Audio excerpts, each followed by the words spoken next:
Hi everyone, welcome back to another episode of the Daffodil Diaries podcast with the SFU Canadian Cancer Society. I'm one of your hosts, Sophie Manio, and I'm one of the marketing leads of the club. And I'm Rhea, and I am one of your co-chairs. In this episode, we sit down with Julia Dawson. She is a first-year student at SFU who has faced leukemia 3 times, and she turned her experience into a powerful source of support for others. After becoming one of the first patients at BC Children's Hospital to undergo CAR T cell therapy, Julia created a workbook to help young patients and their families navigate the physical and emotional challenges of treatment. We also dive into the realities of cancer care, hair loss, and heartfelt advice for patients, and the lessons that Julia has learned along the way. It was an absolute honor to hear Julia's story. She is a remarkable example of resilience, hope, and empowerment in the future of healthcare and in cancer treatment. We'd like to thank Julia for coming on our podcast and for sharing her incredible story with us, and we hope that you guys enjoyed this episode. Thank you so much for being here, Julia. We are going to start off with asking how our days have been, how finals have been, because I've just finished mine a couple days ago. So how's everyone doing? Yeah, I finished my last final on Friday, and it was definitely a lot. Mm-hmm. It was very stressful. I also had mine pretty back-to-back. Like, I had mine 4 days kind of in a rowish. So what? Yeah, it was a lot, but I'm really happy it's over, and I can actually, go and do Christmassy things now. Exactly. Mm-hmm. So, yeah, that's my experience. How about you, Rhea? How's your finals? I had my last one this morning, so I'm a little dead. So my energy's a little dead. Yeah. It went fine. It was, gave us 2 hours instead of the 3. But I feel like I would have benefited with that extra hour because, at some point I just started guessing, and I'm like, okay, I'm done. Yeah. And are we excited for the holidays, guys? Yes. Much needed. Yes. And I hope you guys listening are also excited for the holidays. If you guys celebrate it, I'm very excited as well. We're going to jump into the conversation now. So, thank you so much again, Julia, for being here and for sharing your story. I was reading a lot of your articles and everything that you've done over the years, and it's honestly amazing. I cannot wait to chat with you about that. I'm sure Rhea is as well. I am. So I was first diagnosed when I was 7 years old, so it was 2014, and basically what happened was I just felt so tired, and I would have random bruises showing up. They would be all over my neck and legs and arms, and my mom was like, okay, this is not normal. I am a clumsy kid, but I'm not that clumsy. My parents were like, okay, there's something wrong. She's bruising, always tired, having nosebleeds, this is not normal for a 7-year-old. So we went to a couple of doctors and they just kept on telling my family you're probably not feeding her the right food. Really I kind of excuses a bit. They were like, yeah, maybe she's not eating the right food, or yeah, she's just running a lot in school. She's probably just tired. Mm-hmm. And it was just I don't know, it really just felt hey, these are just excuses, and we were all going insane. So we went to a hospital, I think it was the one in New West, and they did a couple blood tests, and they're like, yeah, okay, we're gonna bring you to BC Children's Hospital right away. They wouldn't tell my family anything. We were all freaking out. My younger sister, who at the time was 3 years old, so I just remember my little sister in the room and them just putting us in an ambulance, just moving us hospitals, and we were all hey, what's happening? And because I do have some memory gaps because it was so long ago, but basically that's when they told me for the first time I had leukemia, which is a very common blood cancer. So from doing that, kind of the normal protocol is to do 2 years of chemotherapy. So that's what I did. So when I was 7 to 9, I did kind of chemotherapy in the hospital and at home by meds and all of that, and I was cancer-free.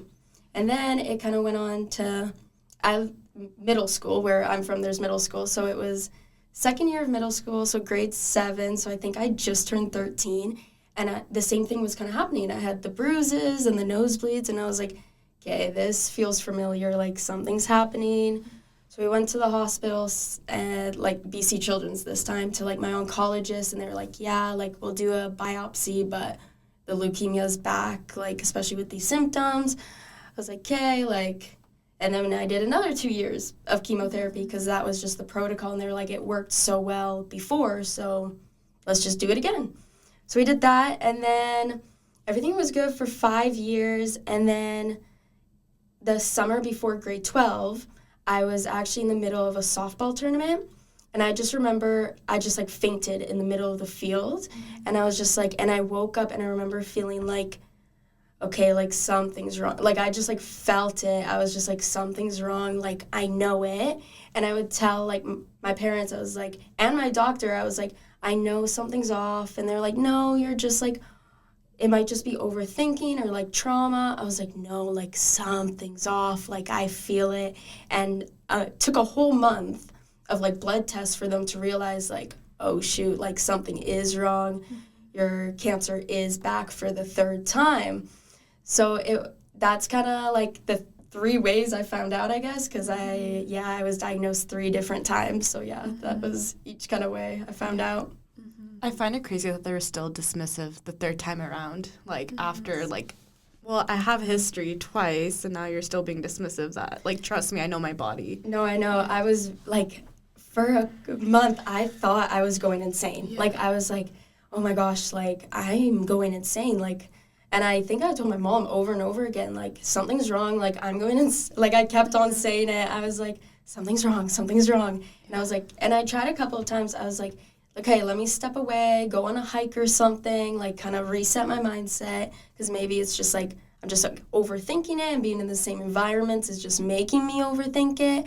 But even when I was doing hikes, I was like, no, like I'm having pain in my legs, like this is not right. And I was really surprised by healthcare a bit, just like kind of how like, especially the first time, how they would just like tell my parents like, maybe it's the diet, it's like, okay, like, yeah, that's a bit dismissive. So, yeah. It's a common theme and reoccurrence in healthcare. I was going to say, you really have to advocate for your own health. Like, up until recently, there's just been so many stories where, like, things could have been prevented if, you know, they got the proper measures implemented. How are you feeling between all those different time gaps, transitions? Were you ever, in the back of your head, was like, oh, is it going to come back? Like, what were you feeling? And each time it did come back, how did that impact you over the years? Yeah, I definitely, after the first and second time, especially the second time, it was a bit more like I did overthink a lot, because I was like, hey, if the chemotherapy didn't work the first time, why do they think it's going to work the second time, like better? And I definitely had a lot of like doubts going into it, and I was like, okay, like, and I would overthink sometimes, and I think a lot of people like, because my main kind of symptom was like random bruising. When I would have a bruise that just appeared randomly, which it could have been from like a fall or something, but I just like forgot. I was like, oh my gosh, like I would freak out just by like seeing a bruise, or if I had a nosebleed randomly, I would just like freak out. It was just like automatic for me, because it was such like, those symptoms were just such connected to like a traumatic part or traumatic like past. It was just those things very like connected. You're hyper aware. Yeah, definitely.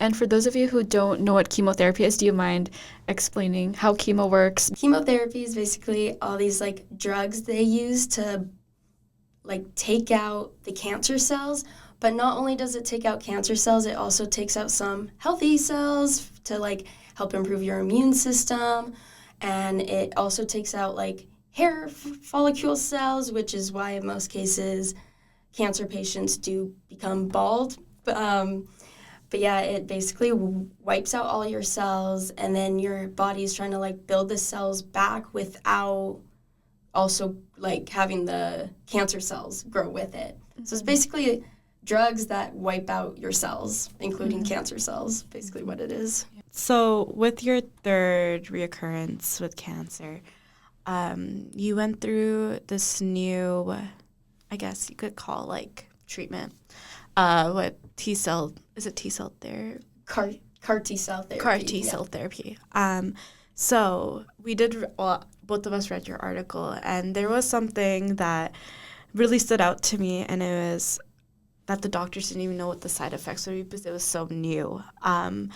And you were one of the first people to kind of go through that therapy. So what made you decide to go through with it, knowing that there isn't much information about? So my doctors did a lot of research, because they were like, okay, obviously this cancer is chemotherapy resistant, which means chemotherapy isn't working. So they kind of looked into two options, so bone marrow transplant. But when looking into that, they kind of found out that I have like a gene mutation that makes it really hard to find a match.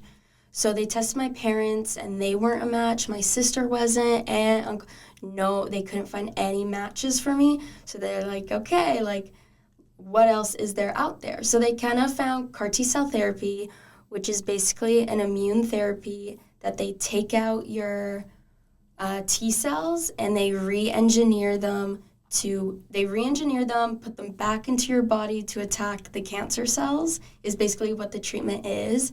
And yeah, it's more common in the States. Like there's been a lot of cases in New Jersey, and New York's kind of been the main place that it happens, but in the Canada, it's very on the newer side. So they have done this treatment at the Children's Hospital in Toronto, but they've never done it in BC. So I am the first patient to have done it in BC, which is kind of crazy and a bit scary when you think about it.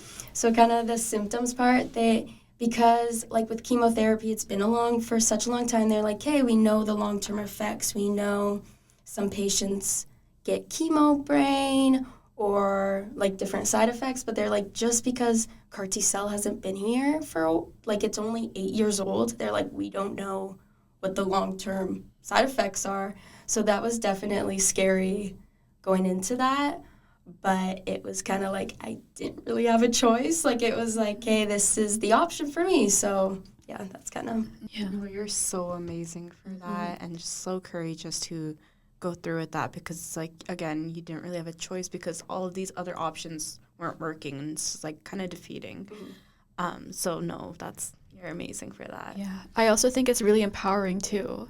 The fact that you were the first person, I think that's a really, really big deal, really, really special. Yeah. And we're going to talk about this later with your book, with your workbook, and how you've sort of paved the way for this new treatment. And it doesn't just help other people going through, other patients, but also researchers and doctors that are trying to find out more about this treatment. So yeah, I think it just benefits everyone and yourself too. And I'm really glad that you took that chance and that risk, and I'm glad that it worked out. And yeah, it's just really awesome. We can transition on to a big portion of the podcast we wanted to discuss about, which is your workbook. Yeah, so I created a workbook, which is called Everything CAR T-cell, to help kind of just give the information to families that this is an option for this treatment, and just kind of showing them like the rundown, like, hey, this might be your plan. Like, of course, everyone's journey is different, which I state in the book, very defined. Like, some of this, I'm just referring to what happened to me, but these are also the other effects that can happen, just so everyone knows, like, if you don't have the side effects I did, that's totally okay. It still might mean the treatment's working, or if you have more, again, it could mean the treatment's working. Like, everyone's story is different, but I wanted to create this workbook just to kind of show, like, okay, this is a newer treatment that's working. And I think it's not very big in Canada yet, but I want to share the information out there so it can become bigger in Canada, and that more families have the opportunity for this treatment for their kids or for themselves, because I just think this treatment's just truly amazing, just basically what it is. So I named it Everything CAR T-cell, and in the workbook, I have informational pages about chemotherapy, CAR T-cell, possible side effects, like what happens, what it is, informational pages, but I also have like kind of more on the workbook page side. So I have some coloring pages, crossword, puzzle, very like just in case you're bored and you want to fight the boredom kind of pages. There's also pages that I leave blank, kind of just like if you want to write down just how you're feeling, or journal today, or my doctor says this and I want to keep that in mind. So pages you can like write those notes on. And I also have some pages on there that's like scales. So it's like, okay, on the scale from 1 to 10, how did you feel today? And it'll be like kind of emojis, so you can like kind of tell it with emojis. And also like pain scale, because I found when I was in the hospital, a lot of the time nurses would always come in and ask like, on a pain scale, like, how would you rate your pain today on a scale of 1 to 10? I was like, okay, that's a big thing to just scale. Like, so I kind of have same thing, emojis, like, with, like, different expressions. That's like, okay, on a pain scale, if a doctor or nurse would come in, which one would you pick on this scale? To kind of, like, lean towards, like, to help you in the hospital in case you need that help. So that's kind of, I also created the workbook. A couple of reasons. Number one, it was my big idea for my project in grade 12, the, what's the... capstone, Yeah, right? capstone. Yes, It was my capstone project. So I did it for that. I did it because I wanted, families just to have this resource. And I also did it also for my doctor and researchers to have this resource, because from now, my doctor, who's amazing, her name's Amanda Lee, she's at BC Children's Hospital, the specialist in CAR T-cell therapy. She's trying to fund other hospitals right now at the moment to have this treatment plan, which I think is truly amazing. So she's using my book to show other hospitals at the moment, like, we have a patient that it worked on, and they're sharing, and they want to share this treatment with others. So my book is right now for a funding grant for other hospitals throughout Canada to share this treatment. So yeah. That is so awesome. That's huge. That's incredible. So it's not out like worldwide yet. It's just very local. It's getting spread across different hospitals for now. I think that's so amazing. And I love the interactive components about it. It's not just, it's so easy to digest. And a lot of reasons why a lot of us are very uneducated and we don't read a lot of research papers on clinical stuff is because it's so overwhelming to read. And it's so important that we have things like this that are easy to read for anyone, patients, researchers, and I think it's amazing. I agree. It was when they first told us, they're like, hey, we're going to try CAR T-cell therapy. The first thing me and my mom did was searched it up on Google, like you would with anything. And of course, you have all these stories and all these like random pieces of information on Google, of course. And yeah, it definitely freaked us out at first because we were like, oh my gosh, like this is a lot. Yeah. So yeah, I really wanted to like bring this workbook together to kind of like put it in like step by step in a way, like, hey, this is what happens, this is possible side effects, and it's okay if you don't have these side effects. Like, I really wanted to break it down to make it easier for families that are going through the things like me and my family went through. And the researcher or doctor, was it Amanda Lee you said? Yes, Amanda Yes. Lee. Shout out to you because Yes. that's amazing. And I really hope the best of luck for the funding because that's really, really awesome. I think it's even more special that she's including you, like, you know, to get more funding and help not only locally, like the kids here, but, you know, across North America and all of that. So another thing was going back to how digestible your workbooks are. I feel like I can only imagine how overwhelming, especially as a child, having to go through all of the hospital procedures and having everyone check in and, you know, all those ratings that you have to answer. So I think it's more reassuring that it's coming from someone who actually had to go through all of that. And then you're now representing that in a more, lack of a better term, like Sophie said, digestible way. Yeah, I think it's very important for people to have like a patient view on healthcare too. Yes. I think that's a huge thing because I like on shows and stuff, it does very show the connection, but I feel like in real life, in a lot of cases, like, and to a lot of people, like, okay, your case might just be like a number for them, and I just really want to like show that like, no, like patients are more than a number and we can do more. Like we can spread awareness, we can help. Like I just really wanted to show that. Yeah, totally. Yeah, another thing that I thought of and wrote down was for patients that undergo such intense illnesses, diagnoses, it's really easy for them to just, you know, get eaten by the fear or the overwhelming side of everything. But what you did was to turn that over and turn it into something so big and so amazing and empowering, not just for yourself, but also for other people, other patients and researchers. So you're a great example of that. It's really empowering. I'm so moved. Also, I wanted to talk about the logistics behind making your book, your workbook, in case maybe someone else wants to do the same thing. So how did you get it published? Who did you talk to? Were you doing it in the hospital? Like what was the planning for that?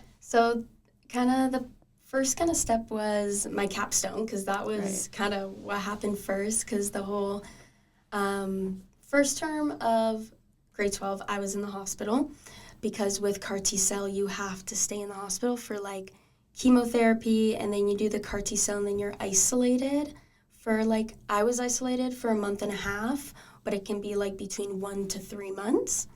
So I was isolated for a month and a half, so I had to do online courses for grade 12 so I could graduate on time, and I kind of reached out to my school, and I was like, hey, like, what do I have to do to graduate? Like, help me out here. And they were like, yeah, like the capstone project, and they gave me the criteria, and I was like, okay, something I'm passionate about, something I've gone through or want to do. I was like, okay, well, I might as well do CAR T-cell because I'm in the hospital right now. What's a better place to do this? So I did start it in the hospital, and it started on Canva, which is like I think a lot of people know that platform for school. I started just like making fun pages, colorful, with like information, was kind of what I started with. And then when I was like telling the nurses, like, yeah, I'm doing this for my project, they're like, oh, you should add, informational pages and like fun pages. I was like, oh, that's a good idea. Mm-hmm. And then I actually asked child life specialists, which is an occupation at the hospital, and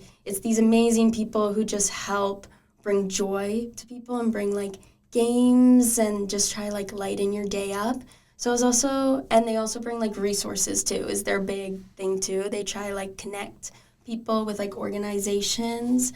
So I talked to one of the amazing ladies at Child Life Specialist, and I was explaining, and she also brought a lot of ideas to it too, especially the pain chart was like the big thing the Child Life Specialist talked to me about. They're like, okay, this is kind of a big problem, especially with younger kids, because younger kids don't know how to like describe their pain on a like scale of 1 to 10. I was like, okay, let me, like, I think it was when I was in the hospital, a lot of people helped form a lot of the pages, like the ideas for them. But I was definitely in the hospital, like, typing it out until midnight. I was like, hey, I need to get this started.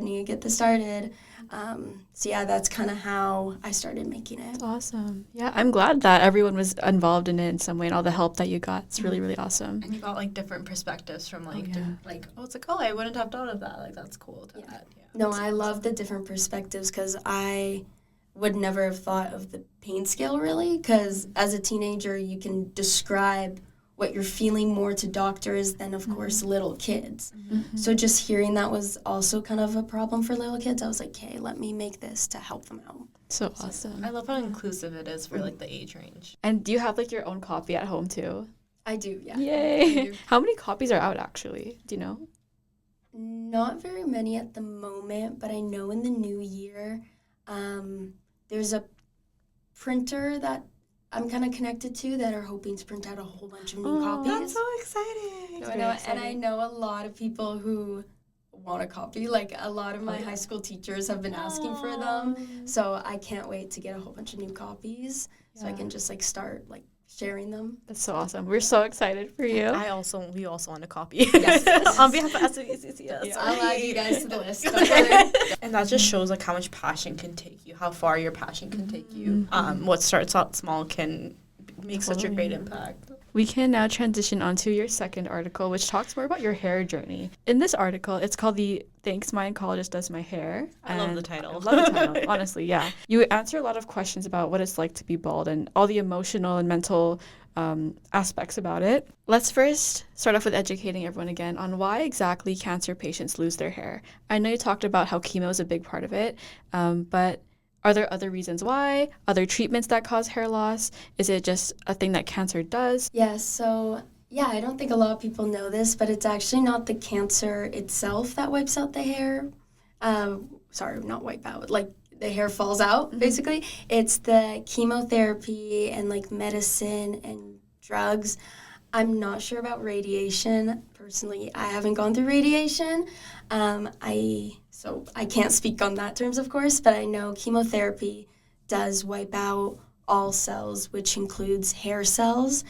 So when I was in the hospital for the first time, because when I was little, I had long, curly, blonde hair. Like, I've always had long, curly, blonde hair. It was all the way, like, mid-back, like, so I remember when I was 7 and they told me, they were like, oh, your hair is gonna, like, slowly come out. I was like, I didn't really understand it. I was very like, okay, like, just like my hair's gonna be shorter, like, okay, like, I'm fine with that. But no, like, I think a lot of little kids don't know that, like, you'll be brushing your hair and, like, after a few rounds of chemotherapy, you'll be brushing your hair and, like, big chunks will, like, fall out. And it was, I'm not gonna lie, it is devastating. Like, hair is just, like, a big part. I don't think a lot of people also realize this, but hair is a big part of who you are. Mm-hmm. And, like, just, like, braiding your hair or putting your hair up, like, especially when I was a little kid, like, I loved doing my hair. I loved, like, French braids and stuff like that. So just seeing it, like, fall out was very, like, eye-opening to, like, oh my gosh, like, I'm sick. Like, mm-hmm. I don't know. It's just, like, I think it's just, like, a big realization to a lot of cancer patients that once their hair falls out, they're like, okay, this is actually happening. Like, I'm actually going through treatment. Like, this is a lot, or at least that's what hit me the hardest, because I was, especially the second and third time, I was a bit in denial, because I was like, okay, this is not happening again. Like, this is a little hard to believe. And then, yeah, once my hair was falling out, I was like, okay, like, yeah, this is happening again. Mm-hmm. So a bunch of times, hair would fall out in, like, random chunks. So there was times where I had just, like, chunks of hair, looked a bit insane. And there was a couple of times where I was just like, yeah, let me just shave it off. So I remember last year, or 2024, last year, I looked at myself in the mirror and it was just like chunks of hair in places. And I was like, okay, like I looked at myself in the mirror for probably 20 minutes and I was like, okay, this is happening. I'm losing my hair for the third time. Like, this is a lot, but it's going to grow back. Like, it's, like, that's the other thing. I just kept on telling myself, like, it's going to grow back. It's going to grow back. So I just remember I grabbed a pair of scissors and I just, like, cut the chunks off. I was like, okay, like, let's get rid of this and we're starting new. Going to grow back. So, it is a lot, I will say. Like, I don't think a lot of people realize that, but it's losing your hair actually is very devastating. Thank you for being so vulnerable, and I agree, like, it is such a big part of identity, especially as a woman, like, especially as a female, like, the hair is everything, you know, and you hold on to it, and it, again, people say hair holds memories, so it is. Yeah. And I love your curls, by the way. That was the first thing I noticed. I'm like, okay, girl. Thank you.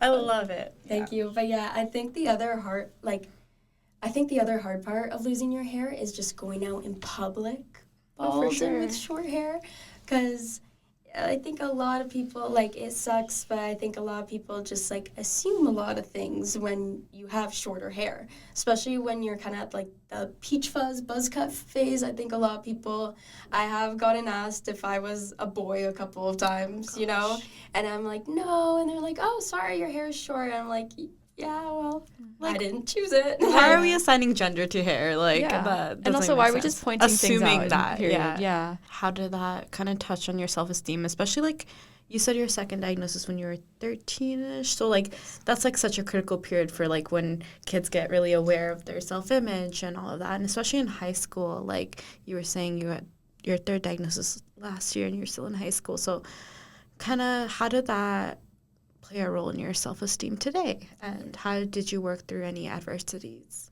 Yeah, I think the second time when I was diagnosed, when I was 13 in 2020, I kind of want to say that was kind of the hardest when I lost my hair, because kind of like you said, I was a new teenage girl at the time, so it was kind of like, oh my gosh, I'm becoming a teenager bald. Like, I think just like also that realization just kind of made me like, oh, like, that's kind of sad. Like, I was like, oh, I don't really want to, but I did try on some wigs, because that's also a big thing. Like, so I was trying on wigs. I did have a couple of wigs during that period, but then in 2020, the world also shut down. Mm-hmm. So I don't want to say it helped me, but it did a bit, because of COVID, I also, during that time, it was a bit extra scary for my family because I had no immune system. and I was in the hospital. So it was very like, okay, it's COVID, cancer, no immune system. Like, it was a scary time. So I think being bald when it was 2020 was, I don't want to say easier. I feel like that's the wrong word, but like it was kind of better to hide because everyone was just so antisocial during that time. Yeah. So by the time the world started opening back up, my hair was kind of like it is now. Like, it's like a bit longer than a pixie cut kind of vibe. So yeah, I would say that was probably one of the most devastating, losing my hair when I was 13. But also, yeah, before grade 12 was also very devastating because it's grade 12. It's grade 12. I think especially, like, a woman, the last thing you would want is to try on your prom dress when you're bald, because that's what I did. I, like, went to, or I guess in Canada it's called dinner dance. Like, I tried on my dinner dance dress when I was bald, and just, like, looking, I was like, yeah, I was not expecting this, but we're just going to go with it. Yeah. So that's what I had to do. Especially growing up, and the expectation of prom is, like, the one night where you're supposed to be like this and like this. And then, yeah, looking at yourself and realizing this is your reality must have been insane. But I think it's so beautiful that you chose that we're going to accept it, and we're going to have a good night regardless. So, yeah.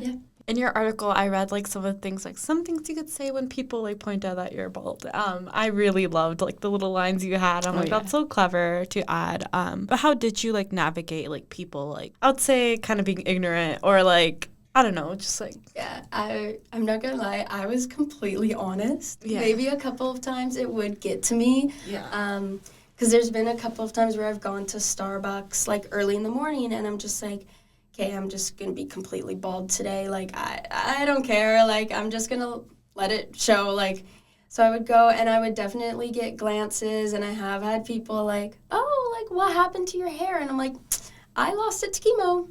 And I would just, like, grab my drink and walk out. I'd be like, yeah, like, I'm just going to spill the truth bomb because, like, I could be like, yeah, I lost it because of a dare, like, make an excuse up. But I'm just like, no, like, I'm just going to own it. Like, I lost my hair to chemotherapy, and, like, yeah, when you first look at it, it can be kind of a surprise, like, okay, that girl's rocking the bald head, but it's just, like, you kind of have to, like, accept it and realize, like, yeah, there is people who are going to have differences, and you can't stereotype it because you never know what's going on. Yeah. You, like, kind of the saying, like, never judge a book by its cover. Mm-hmm. Like, you never know what's happening. And I think that's one of the biggest lessons I've learned throughout the past 10 years. Like, don't assume things because you never know what's happening or the meds they're taking or anything. There's also a thing that you said here. I really like how your family reframed people's comments as random. Mm-hmm. You could explain to them what that conversation was and what the philosophy behind that quote is, and also how it's helped you. I can't quite remember what the random part was about, but we've definitely got some weird things asked. Like I said, like, I've been asked, like, oh, like, are you a boy or a girl? And it's just like, really? Like, you're asking that? Like, and also comments like, oh, like, why'd you lose your hair? I've gotten probably the two most surprising things I've got asked is, number one, oh, did you lose a bet? Is that why you're bald? What? That one was a shock. And I also, when I was second time around, I had a classmate, and she was like, oh, like, do you keep getting cancer because you eat too much bacon?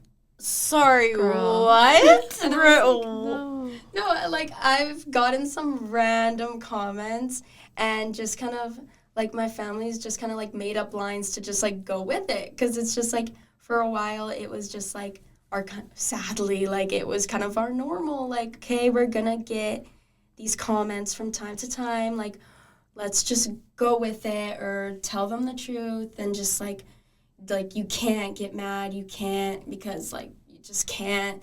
So, yeah, I think we just kind of, like, not normalized, but we came up with sayings to, like, those random comments. Like, my biggest one was my oncologist does my hair. Was kind of my biggest one when, like, people are like, oh, what happened to your hair? I'm like, oh, my oncologist does it. And that was actually my senior year quote in the yearbook. Yes, I love that. Because in my yearbook, I am bald with my cap. Well, I have my cap on, so you can't really tell. But, like, everyone in school kind of knew because I would walk around with, like, grade 12 year bald. So that was my quote, and I got so many, like, good comments on it from friends. As you should, yeah. They were like, yeah, this is perfect It's for iconic, you. yeah. Because that was kind of my, like, most iconic line I used Yeah. during that time, because I was like, I don't know, what else do you say? Like, it's kind of hard to find a way to, like, respond to someone when they give you a weird comment.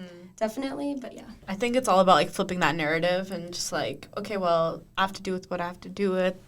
And, again, that is your new normal, and just trying to find a way to navigate through it. Like, and I think you really embody that. It's like, well, I'm just going to, this is my situation. I'm going to do with what I have. And you just always kept on flipping that narrative, whether it was a workbook, those comments, like, you truly embody that. And I feel like that's such a struggle, especially, like, I could say for myself, like, that is a struggle to, like, okay, how can I look at this differently? How can I navigate this in another way that will benefit me? But you just truly keep on doing it and doing it and doing it. So that's amazing. No, when I was told when I was younger, actually, that just, like, sparked a memory. My mom always used to tell me, like, life's just, like, basically a big, like, obstacle course, and some people might have, like, bigger, like, obstacles than others, but you just gotta, like, find a way to go over, under them, like, you just gotta, like, no matter what, like, you just gotta try and keep, like, just doing your best, like, that's all that counts in life, just trying to do your best. And yeah, like, it also works for school, especially, like, if you study so hard, like, for hours for a midterm, and you fail it, like, that's okay, but, like, okay, now you know for next time, like, get better notes or use, like, more stuff for active recall and just try, like, go over that, like, try better for the next one. And yeah, I've just always kind of used that in the back of my mind because I just find that good for everything, like, every aspect of life. I'm so moved. No, Thank literally, you. like, yes. Yes, I'm using that quote Yeah. for the rest of my life. That's awesome. We can also talk about some advice for anyone, any young person or anyone that has gone through chemo and has lost their hair or is knowing that they're going to lose their hair because it is such a hard and difficult thing to process. What would you tell anyone that is going through it? I would probably say, like, yeah, like, in the moment, it's devastating and hard, but it's gonna grow back. Like, in the moment, it's very emotional and devastating, but to know that, like, it's gonna grow back, and you also know that, like, you have the support with you to help you through this journey. Like, either if it's, like, your mom or dad or aunt or uncle, grandparent, or someone totally different, like, just remember, like, or even nurses or your doctor, like, you have support. And it's also okay. Like, it's okay feeling sad some days or being, like, more, like, not as motivated today versus tomorrow. Like, it's okay because at the end of the day, you are loved, you are supported, and, yeah, especially with losing hair, like, the hope is it's going to come back. But for right now, like, let's think of a way to overcome it. Like, my big thing is kind of like, hey, this is happening right now. Let's think of a way to, like a maybe solution, a temporarily solution, like a wig or a toque or something, and then think of the bigger picture, like, okay, in 10 years when I think, like, will my hair be back? Probably. Like, you know, like, kind of think ahead, like, don't dwell so much on the moment right now and in the past, kind of move on to, like, okay, what's going to happen in the future that's going to improve this? Yeah, It's kind of it. Yeah, thank you. Kind of closing off with the whole topic about our hair, if there is any advice you'd give for parents or caregivers or anyone that knows someone that is going through a hair loss, what would you tell them? I think kind of the biggest thing is just make sure they know you're there for them. And, yeah, with hair loss and just treatment, like, just send, like, even a text or a card or just make sure, like, that person knows you're there for them is just the biggest thing. Because when I think back on my treatment, I definitely can think of the people who I know were there for me versus people who may have, like, not been as much.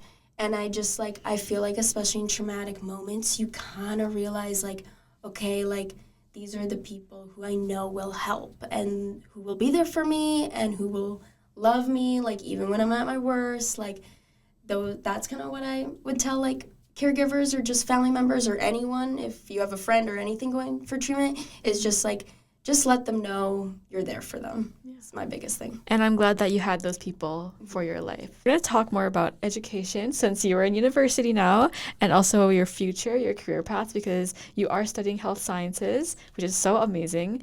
So yeah, if you could talk about why you chose health sciences, what you want to do with your degree in the future, and just the future paths for you. Yeah. So I'm hoping to go into medical research. Okay. Yes. Sorry. Yes. So yeah, I chose health science because I'm just very interested in like genetics, like the new therapies and new treatments that can save lives. Obviously, I'm very interested in, and I really hope that one day I can be one of those researchers that can help a kid. And I also want to go into healthcare for the patient patient perspective aspect, because I think that definitely brings like another point of view than like other people, like knowing like, okay, I know just like a patient viewpoint to kind of say like, okay, like this patient's going through this, just like a new view on healthcare, I think is also very important for the future. So that too. Yeah, like a lot of health, I don't know if this is 100%, but I feel like a majority of people in healthcare haven't been on a patient, haven't been a patient themselves. So yeah, like you said, having that perspective is so important in healthcare, because it can really empathize on a deeper level with your patients. I think it does connect to the patient on a deeper level. Like I've definitely found that with a couple of my nurses and doctors, I definitely connect with them on a deeper level other than someone who might kind of like what I said close to the beginning, like just kind of sees you as like a number on like a paper, just like another like, hey, this is another case. Like, it's more than that. Like patients are more than a number. It's a kid or a teen or a baby or just a human. Like you have to hear them, like what are their symptoms, what's going on, like hear them through and make sure they're like, they know like you're doing the best they can to help them. Since it is so closely related to your experience and you want to help other people, I think even now you're already leaving such a big impact so early on in life too. And this is just the beginning for you as well. And you are definitely very much a powerhouse in this whole field of treatment. So this is just the beginning, and I'm so excited for where this will take you. So Thank you. It's definitely only up from here for you. Yeah. I want to say like a huge, huge thank you. It's one thing being on a podcast, it's another thing being vulnerable with strangers about something so vulnerable. But if anything, I've just been trying to hold back my tears the whole episode, but you seriously are so incredible, and I'm saying that genuinely. And like whenever I hear stories like yours, I'm like, okay, like this is why I want to do what I want to do and work with people like you. Oh, thank you so much. Seriously. Thank you so much for having me on this podcast. Yeah, I can't wait to see your books. Yes. Like, yes, I'll give a copy. I will be waiting, Julia. But yeah, I'm excited to see that expand and reach not just BC, but all of Canada. And hopefully give kids out there, not even kids, just people who are impacted by cancer, hope and, like a push that it'll be okay. Yeah. Because you're a living proof of that. Yeah, and also just from myself as well, really, really big thank you. I'm not really studying healthcare, and I don't really have a lot of interactions with people with cancer, people that work in the field. So like you said, humanizing patients, so they're not just on a paper, it's not just a number on a scale. Being able to talk one-on-one with a patient and someone who has gone through it themselves is a really beautiful, it's such a good, like a eye-opening experience. And yeah, like in the beginning, we talked about all the gaps in research in healthcare, all the issues with the healthcare system. And I think you are such an amazing person and such like a hope for problems to decrease. I don't know if I said that right, but filling in those gaps and making sure that everyone is treated fairly and everyone has a voice. You have opened up so many possibilities, right? So and I hope for the future it just keeps on going like that too. Like I hope there's just more possibilities, more hope, more treatments for just more and more families and humans. Yeah, I hope you have an amazing Christmas and winter break. I hope you guys also have an amazing winter break and you're relaxing and spending time with your loved ones and being present. Take care of yourselves, be kind to others, and we'll see you in our next episode. Bye!